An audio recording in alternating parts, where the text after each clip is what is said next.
Simpan RM10,000 setahun. Ramai anak muda gaji ada, tapi simpanan tetap kosong.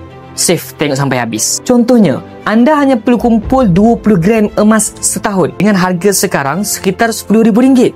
Itu bermaksud cukup simpanan lebih kurang 1.6 gram sebulan. Habis 12 bulan, bukan sahaja anda dah ada lebih 20 gram, malah nilainya berpotensi lebih RM10,000. Sebab apa? Sebab harga emas terbukti boleh naik sekitar 20% setahun. Emas tak boleh bocor macam duit tunai. Bila dah tukar kepada emas, nilainya melekat. Dan bila harga naik, simpanan kita automatik naik dan makin bernilai. Betul tak? Emas ni boleh jadikan sebagai tabung kahwin, modal bisnes ataupun simpanan kecemasan yang selamat daripada inflasi. Sekarang saya nak tanya, anda sanggup tak nak mula simpan 1.6 gram emas sebulan demi capai RM10,000 pertama?